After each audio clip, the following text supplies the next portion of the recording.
Nesse vídeo, nós vamos continuar aprendendo a utilizar variáveis binárias na formulação de modelos. Já vimos alguns casos em que a sua modelagem ela precisa trazer respostas do tipo sim ou não, considerar variáveis contingentes ou até mesmo condições ou variáveis mutuamente exclusivas. Na aula de hoje veremos algumas condições lógicas, algumas relações lógicas, né? Por exemplo, implicações do tipo se então, casos ou, representação de valores discretos. Também veremos algumas condições de representação de custo fixo ou a transformação de modelos mistos em modelos inteiros binários puros, tá bom? Ou seja, a representação, por exemplo, de variáveis binárias inteiras em variáveis binárias, tá bom? Então, aprenderemos esses casos. No próximo vídeo, veremos os demais casos.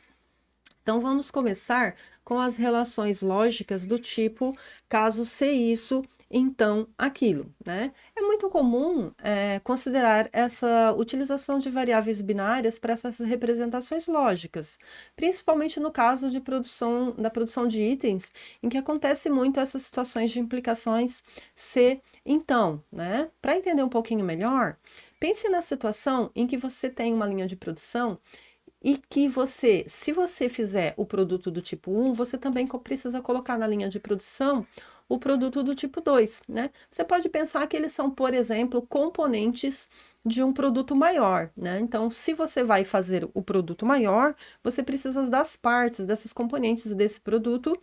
E se você fizer, por exemplo, só uma parte do produto, você não vai conseguir vender esse seu produto, né? Então, quando o seu modelo de otimização ele vai te dar uma resposta para produzir o produto do tipo, o item do tipo 1, para maximizar uma determinada medida do desempenho ou minimizar uma determinada medida de desempenho, ele também precisa trazer como resposta a produção do item 2, porque senão você vai ficar com esse produto sem finalização, certo? Então, como representar essa exigência no nosso modelo, certo? Então, a gente vai começar definindo as variáveis x1 e x2, onde a variável x1 mede a taxa de produção do item do tipo 1 e a variável x2 ela mede a taxa de produção do item 2. Essas variáveis x1 e x2, eu não vou aqui a princípio fazer nenhuma exigência sobre elas podem ser inteiras ou até mesmo contínuas, ou seja, eu poderia, por exemplo, estar produzindo quantidades fracionárias desses produtos, tá bom? Então, como que eu vou representar essa condição? Que se x1 for positivo, o x2 também precisa ser positivo. Então, eu vou tomar uma variável binária auxiliar, que eu vou chamar de y, onde o y vai valer 1 se o x1 é positivo e 0 caso contrário. Ou seja, se houver produção do tipo 1, o y vale 1. Se não houver produção do tipo 1, o y vale 0. Então, eu quero representar a condição que se o produto 1 é fabricado, o produto 2 também é fabricado. Ou seja, se x1 é positivo, x2 também deve ser positivo, né? Então, eu vou representar a restrição x1 menor ou igual a my, onde m grande é um limitante superior da produção do item do tipo 1. Ou seja, vou considerar a quantidade máxima que é possível produzir para o item do tipo 1, certo?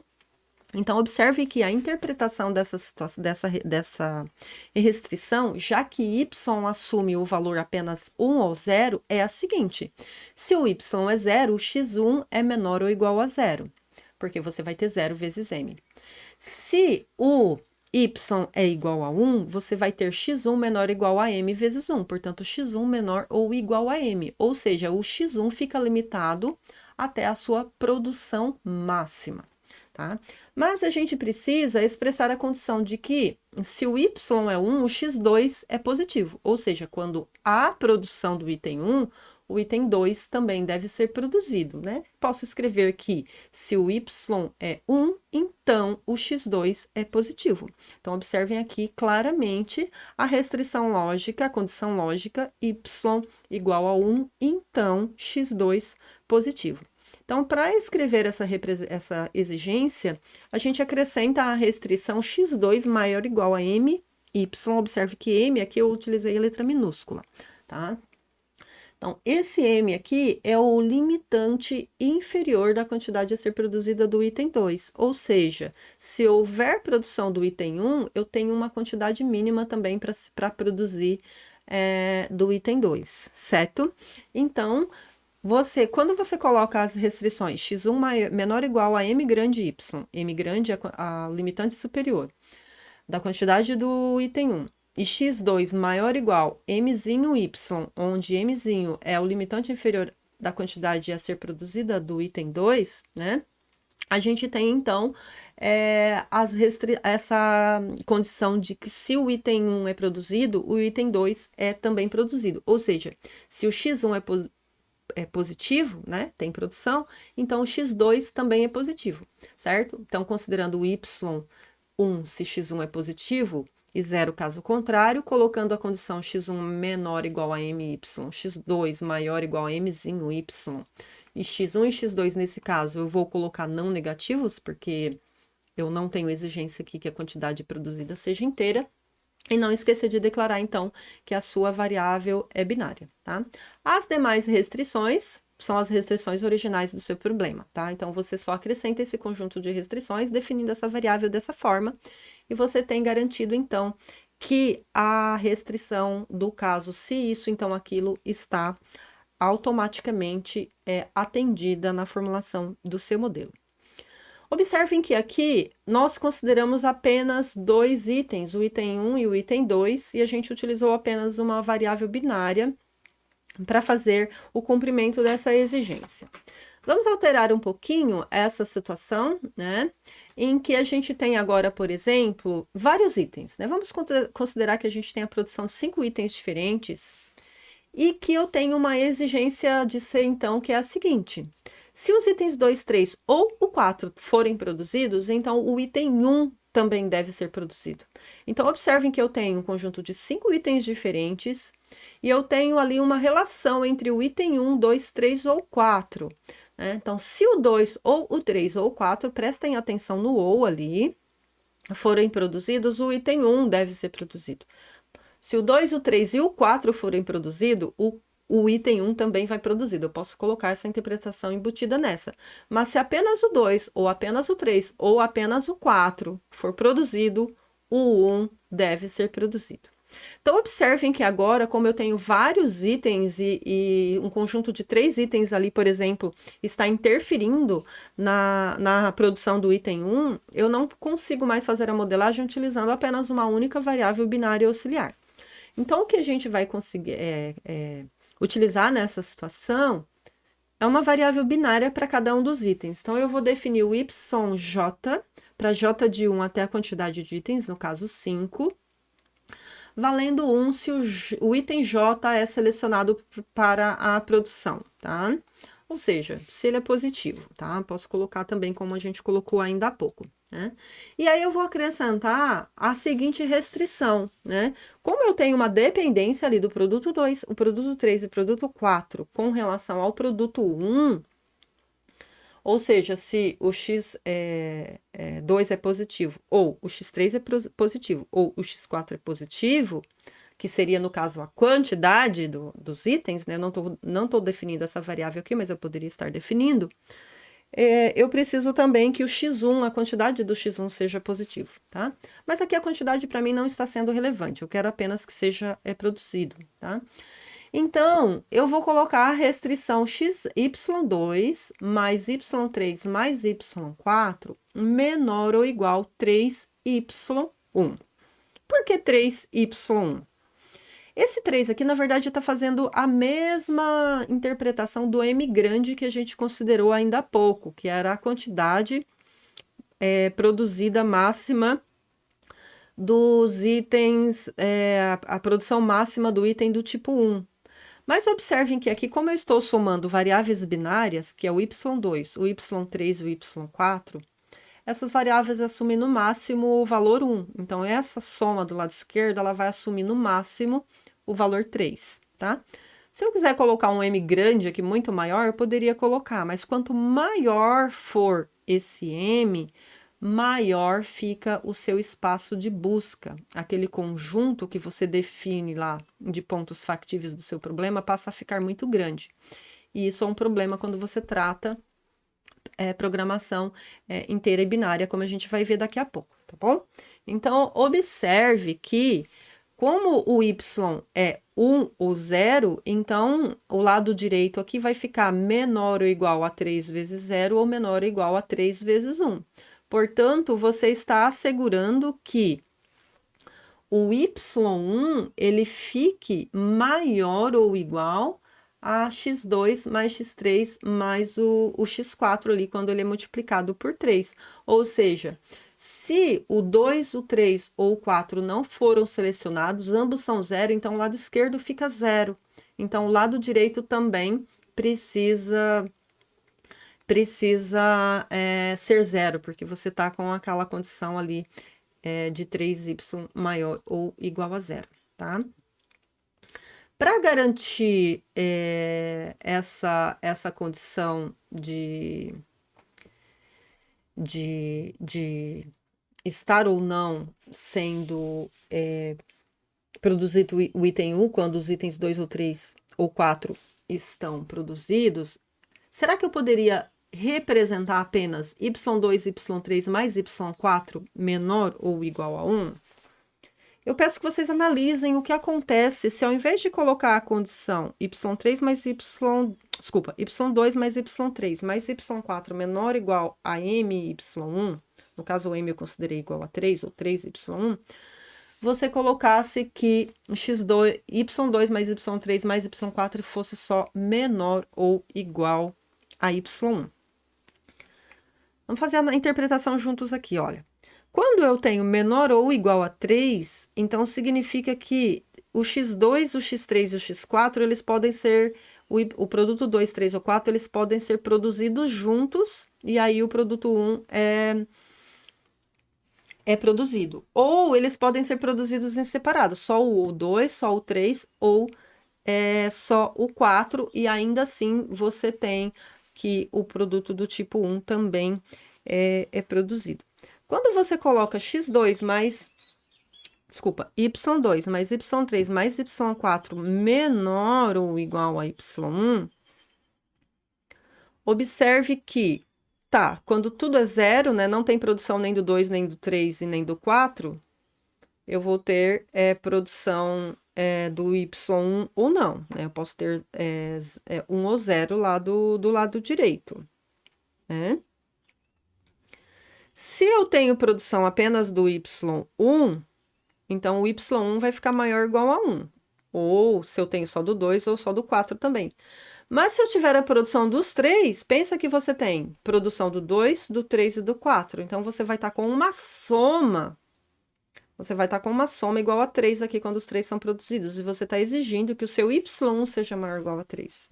Então, você está colocando, na verdade, uma restrição que é infactível no seu problema. Por quê? Se a gente está declarando que o nosso y é binário, ele assume o valor 0 ou o valor 1. Então, você estaria colocando na sua restrição, no seu problema, na sua modelagem, uma restrição que faria com que o seu problema não tivesse solução.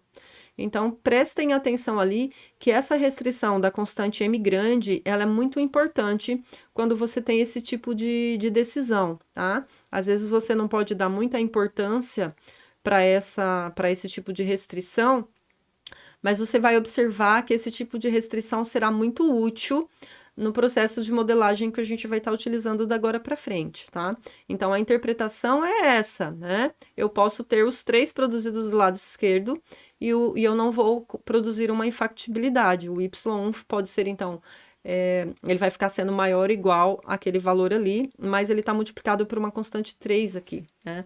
Ou seja, ele vai ser 1 automaticamente quando você tiver algum desses itens sendo 1 do outro lado, tá bom? Então, um pouquinho diferente da situação do caso anterior, mas você pode generalizar para uma quantidade qualquer de itens aqui, tá bom? Então, essa é a interpretação dessa análise. Outra forma de representar essa situação colocando, ao invés de colocar uma única restrição que a gente colocou aqui, né, que é a soma dos y's contingentes ali, menor ou igual a variável contingente, no caso o y1, né? Seria colocar 3 restrições. Então, eu colocaria que o y2 é menor ou igual a y1, o y3 também é menor ou igual a y1, e o y4 também é menor ou igual a y1. Então, se o y2 é 0, o y1 pode assumir qualquer valor de 0 ou 1, né? Mas quando o y2 ou o 3 ou o 4, eles são 1, automaticamente o y1 é 1 também, né? Porque vai ficar 1 maior ou igual a 1, a variável binária, a única possibilidade é ela assumir o valor 1 também, né? Aparentemente, essa modelagem aqui é mais simples, é até mais fácil de entender e interpretar. Mas pensem que quando você trata de variáveis inteiras e binárias, quanto mais variáveis e mais restrições, mais problema você vai ter para resolver o seu problema de programação linear inteira ou binária. Então, qual seria a mais conveniente? O primeiro caso ou o segundo caso. Se o seu modelo é pequeno, esse segundo caso é interessante. Mas se o seu modelo já está quase estourando a quantidade de variáveis ou de restrições que o seu software suporta para resolver, é melhor colocar apenas uma única restrição. Aqui eu coloquei a contingência de 3 produtos, né? Eu tenho ali o produto 1, contingentes ao produto 2, 3 ou 4. Observem que a gente está voltando numa relação de contingência que a gente já aprendeu nos exemplos da aula passada. Mas se você tivesse centenas e milhares de produtos que tivessem essa contingência, então acrescentar centenas e milhares de restrições no seu problema pode tornar a solução do seu problema inviável, dependendo do software de otimização que você estiver utilizando. Então, eu prefiro o primeiro caso, tá? Então, agora nós vamos passar para o caso de funções com m valores possíveis. É o que a gente chama de casos de ou isso ou aquilo, né? Tem muitas situações em que a sua função ela pode assumir valores discretos, assim, né? Ela pode assumir no mesmo ponto ou valor 1, ou valor 2, ou valor 3 e assim por diante, né? Acontece muito essa situação, né? Então, por exemplo, a gente pode pensar aqui que a nossa função f de x, ela assume o valor d1, ou d2, ou d3, ou assim por diante no ponto x. Aqui eu representei x de uma única variável nessa imagem, mas eu poderia considerar, obviamente, que o meu x é uma variável de n componentes, x1, x2, xn, assim por diante, tá? Então, essa função, ela pode assumir o valor d1, ou d2, ou d3, ou dm, um conjunto finito de possibilidades. Então, como colocar isso no meu modelo, né? Como interpretar essa restrição no meu modelo? Então, o que a gente vai fazer é o seguinte, né? Eu vou definir variáveis y e binárias, né? Em que y obviamente vale 0 ou vale 1. Vou escrever, então, a expressão fx, f de x, né, que é essa expressão aqui do lado esquerdo. Isso aqui pode ser uma função, uma única variável, assim por diante. A gente já vai ver um exemplo aqui nos casos em que f de x são lineares, né? Então, para o y variando de 1 até m, observe que m aqui é exatamente a quantidade de casos que você tem. Eu tenho o caso 1, 2 até o caso m, e eu vou assumir um desses casos aqui apenas, tá? Então, a minha função vai assumir apenas uma dessas possibilidades aqui em cada ponto.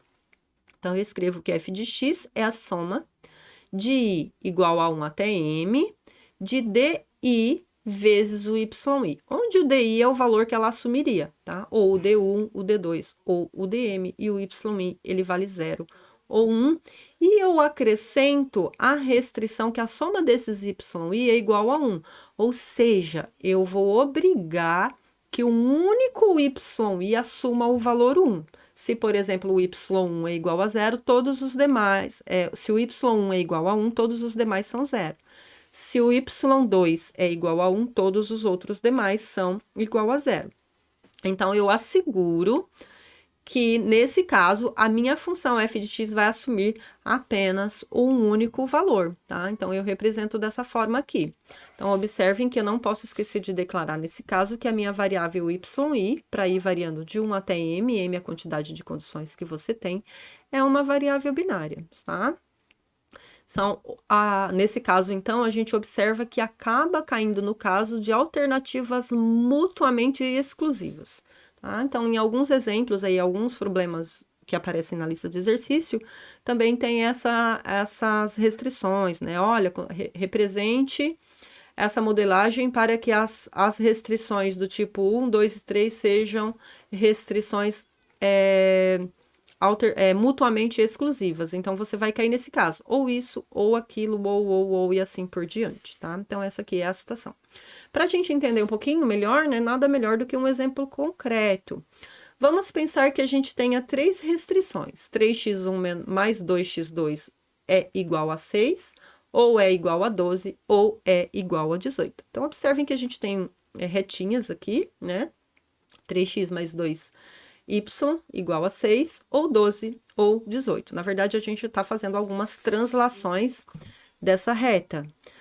E o seu modelo, ele vai ter que interpretar qual dessas retas ele vai considerar, ou a primeira, ou a segunda, ou a terceira. Então, observem que a gente tem aqui o m igual a 3, né? São 3 casos de ou.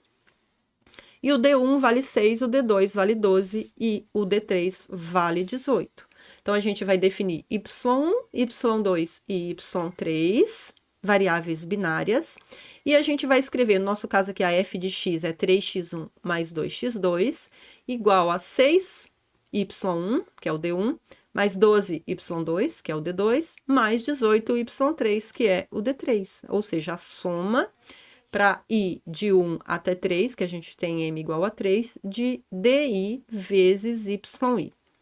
Como eu quero que apenas um desses valores seja possível, então a gente não pode esquecer de colocar a soma y1 mais y2 mais y3 igual a 0. Já que esses valores são binários, né? Eu estou declarando essas variáveis como sendo binárias, então eu vou assegurar que apenas uma delas assuma o valor 1, tá? Nesse caso aqui, eu vou fazer, eu não coloquei, não escrevi aqui, mas eu já vou lançar uma reflexão aqui para vocês. O y1, o y2 e o y3 poderia ser declarado como escrito essa restrição aqui, y1 mais y2 mais y3. Ao invés de ser igual a 1, eu poderia colocar menor ou igual a 1 nesse caso. Observe que se você colocar a restrição menor ou igual a 1, então eu estou permitindo que a soma das três variáveis seja 0.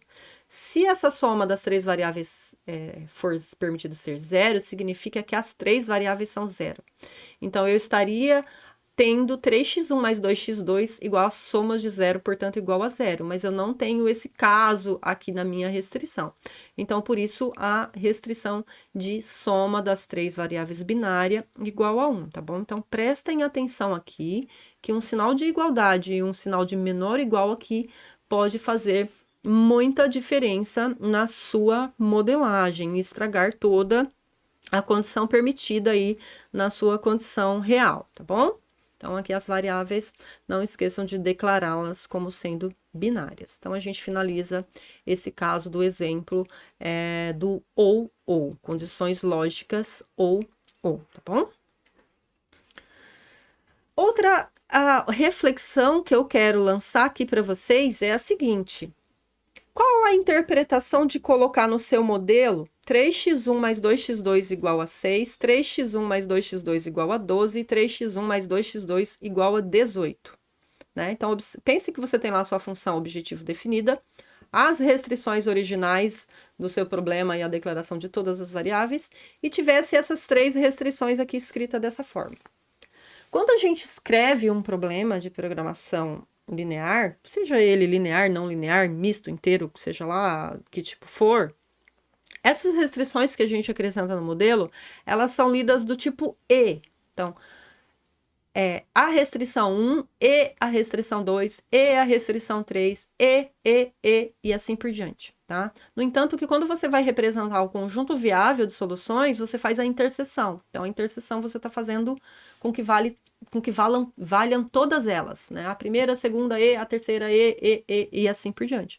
Então, eu não poderia colocar essa restrição aqui no meu modelo, tá? Então, ela não faria com que fosse ou a primeira, ou a segunda, ou a terceira, tá? Então, isso daqui seria uma problemática, tá?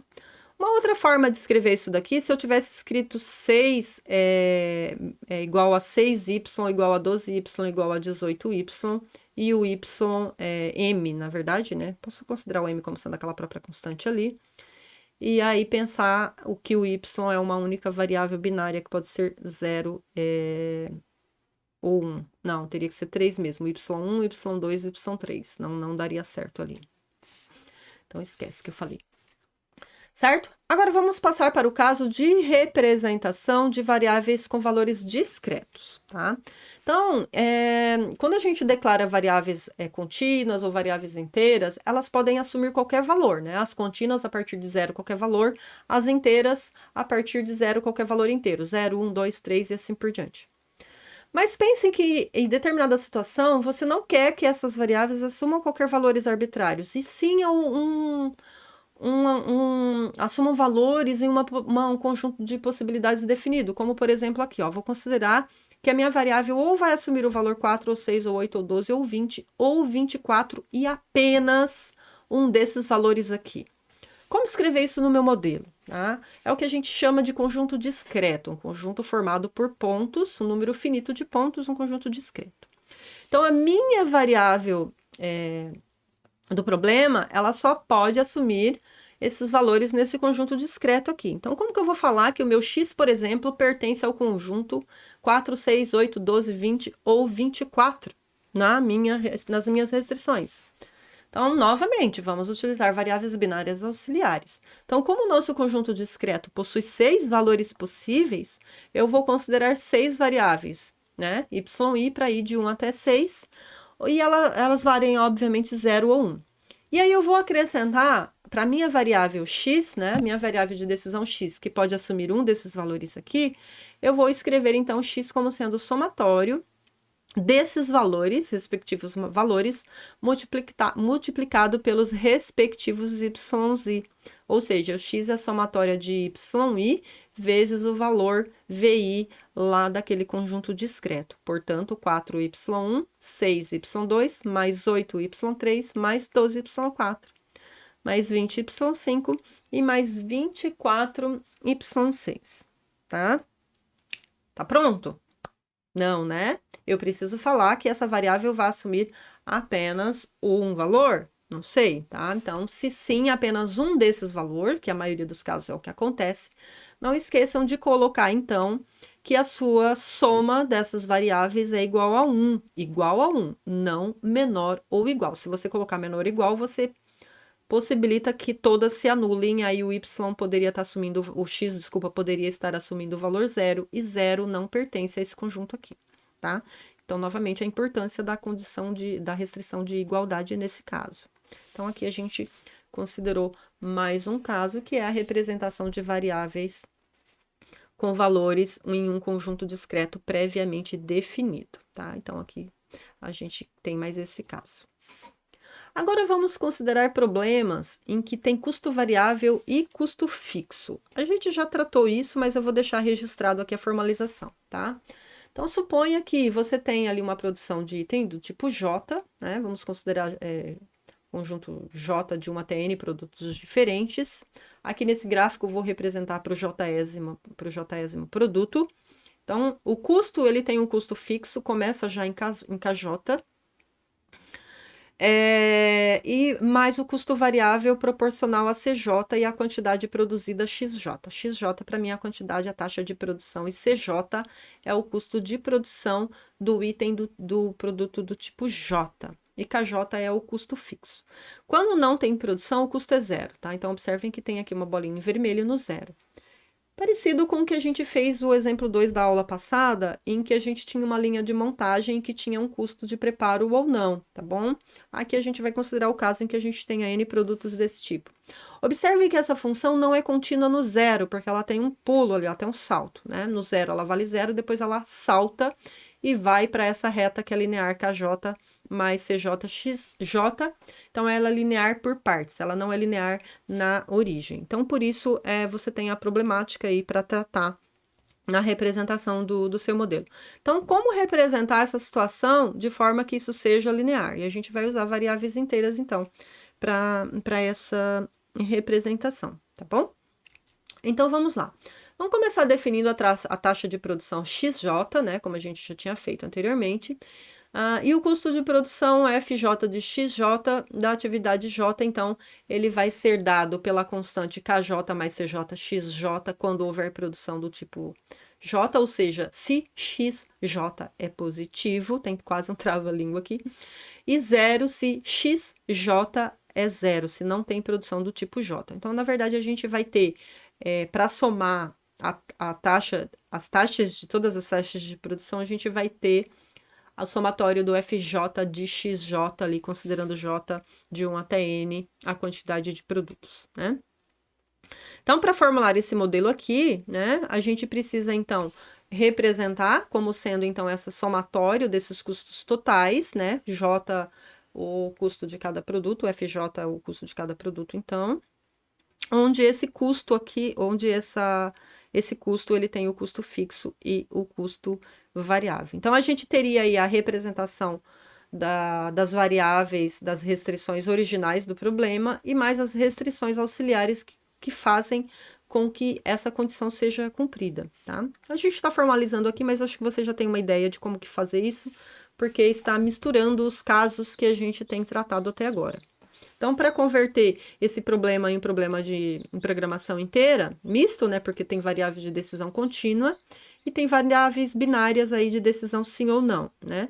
Então, a gente define a variável binária yj como sendo 1 se o xj é positivo, né? Foi o que a gente tem feito até agora quando tem essa relação da contingência, ou seja, a dependência, né? Só vai ter custo fixo se tiver produção. Então, é uma relação de contingência, na verdade. Então, uma variável para cada um dos itens, né? E o custo de produção, então, ele pode ser escrito dessa forma, né? A gente considera, então, o FJ de XJ como sendo KJ mais CJ XJ e acrescenta, não esquece de acrescentar, então, a restrição de contingência XJ menor ou igual a MYJ, onde M é uma constante positiva grande, que pode ser interpretada também aqui como sendo a taxa de produção máxima do produto item lá do tipo J. E não esquece de declarar, então, que o XJ é binário, tá? Novamente, quando o XJ é zero, automaticamente você vai ter XJ menor ou igual a zero. Então, você obriga que o XJ não tenha produção. E se o YJ é 1, é porque vai ter produção, ou seja, o XJ fica limitado entre 0 e a quantidade máxima a ser produzida, já que eu estou multiplicando M por 1 nesse caso, quando tem produção, tá bom? Que são restrições lineares. Então, você partiu de uma função que não era linear, utilizou a variável de decisão contingente ali, que é 1 se tem produção e 0 caso contrário. Acrescenta, então, a dependência de XJ com relação a essa contingência aqui. E você tem, então, o seu modelo ele vai interpretar, então, que ele só vai cobrar esse custo fixo quando houver essa produção. E aí você leva isso para a sua função objetivo, tendo, então, as restrições originais do seu problema, acrescentando, então, essa restrição de contingência, não esquecendo de declarar que a sua variável é binária. Aqui nós consideramos que a taxa de produção possa assumir qualquer valor, mas se o seu problema exige que essa produção seja inteira, obviamente você também considera essa produção inteira.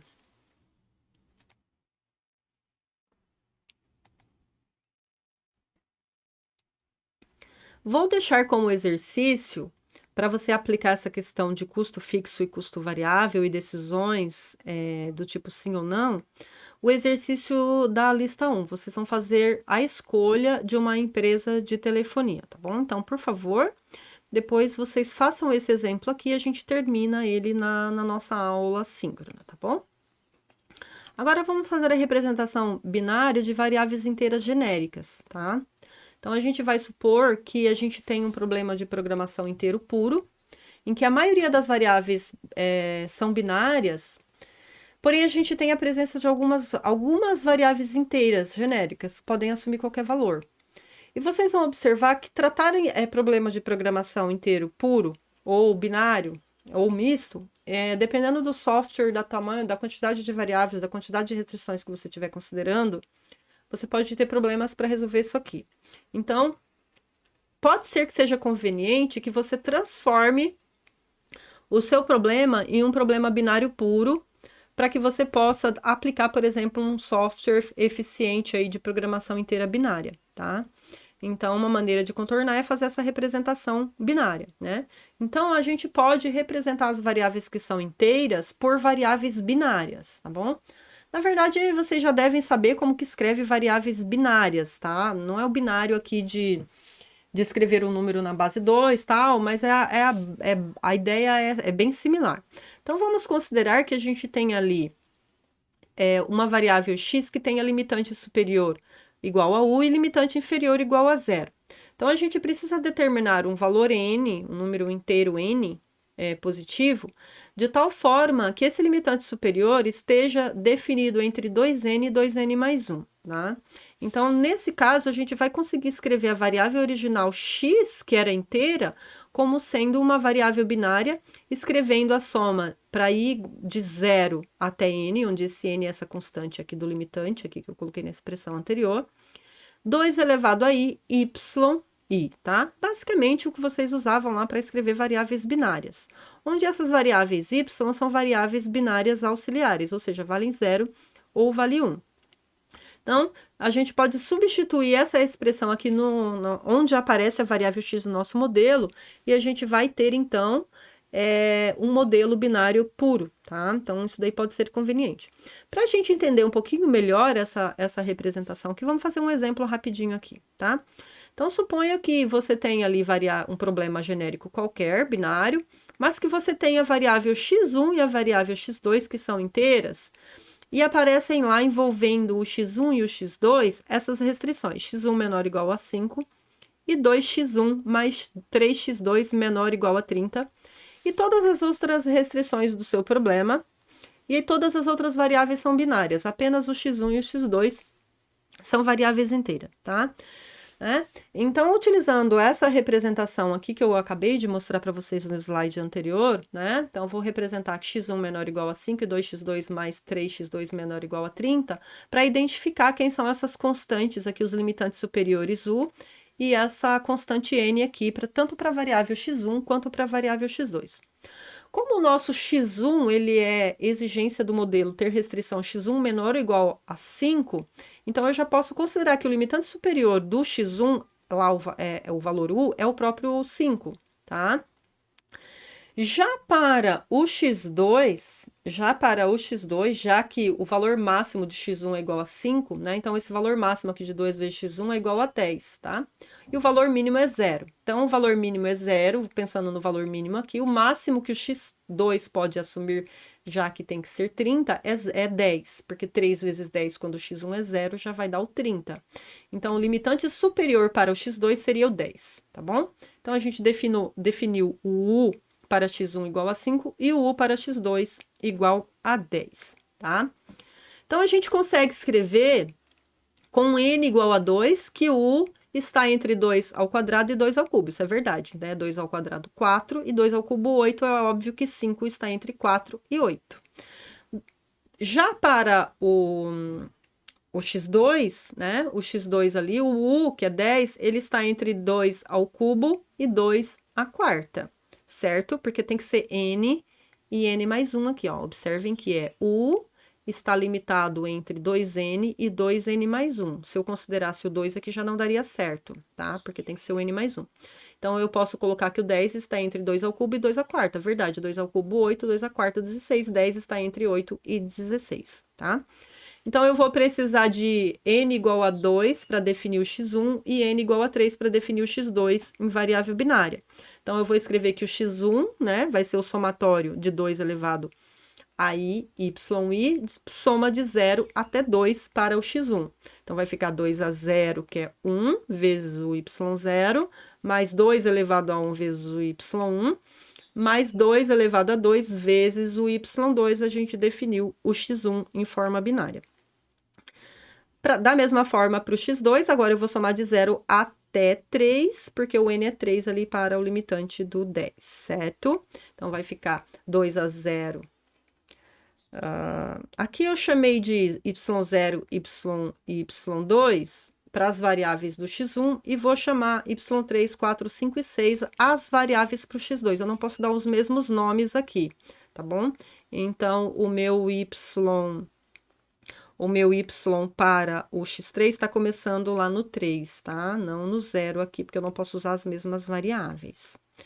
Então, vai ficar o 2 a 0 vezes a primeira variável e assim por diante, tá? 2 a 0, 2 a 1, 2 ao quadrado e 2 ao cubo, tá? Então, isso aqui garante que as variáveis x1 e x2 sejam eliminadas do seu problema. Então, onde tiver o x1 e o x2, você vai colocar essas expressões aqui, tá? Então, para escrever a restrição que x1 é menor ou igual a 5, já que o meu x1 é y0 mais 2y1 mais 4y2, eu escrevo que y0 mais y1 mais 4y2 é menor ou igual a 5, e da mesma forma a segunda restrição, 2 vezes o x1, então eu coloco a expressão de x1, mais 3 vezes o x2, coloco a expressão do x2, menor ou igual a 30, tá? E aí eu acrescento, então, y0, 1, 2, 3, 4, 5 e 6, variáveis binárias do meu problema. Então, observem que as combinações dos valores y0, y1 e y2 vão dar os valores para x1, e as combinações de y3, y4, y5 e 6 vão dar os valores para x2. Por exemplo, quando o x1 é 3, corresponde à terna 1, 1, 0, né? Porque vai ficar 1 mais 2 mais 0, né? Portanto, dá 3. E assim por diante, né? x2 igual a 5, 1, 0, 1, 0. Vai ficar 1 mais 0 mais 4 mais 0. Somando dá 5, tá? Então, é assim que a gente faz. E aí, eu não preciso colocar mais x1 no meu problema como sendo inteiro, né? Só vou colocar as variáveis binárias na declaração do meu problema. Observe que se as variáveis fossem contínuas, eu não conseguiria fazer esse truque. Só consigo fazer porque eu só vou obter aqui com essas combinações valores inteiros genéricos, tá bom? Só para finalizar, algumas observações, né? Para um problema de programação inteira, em todas as variáveis são inteiras genéricas, é possível usar, então, essa mesma técnica para reduzir a um problema inteiro binário. Só que, às vezes, nem sempre isso pode ser conveniente, porque você pode explodir o número de variáveis envolvidas, né? Porque já que a gente precisa acrescentar variáveis e também precisa acrescentar aquelas restrições, tá? Então, às vezes, pode ser mais conveniente aplicar ao modelo original, a solução no modelo original, do que um modelo muito maior. E para finalizar, eu vou deixar como exercício esse exercício aqui. Suponha que você tenha 4 itens que podem ser produzidos em uma máquina, que eu vou denotar por K. Se o item 1 é produzido na máquina K, então os itens 2, 3 e 4 não podem ser processados na máquina K. Tá? Como que você vai representar essas restrições? Então, observe que você tem uma condição de ser então aqui, só que uma condição de ser então negativa. Tá? Se tem produção do item 1 na máquina, não pode ter produção do item 2, 3 e 4 na mesma máquina, tá bom? Então, eu finalizo e agradeço por vocês terem chegado até aqui. Até mais, pessoal!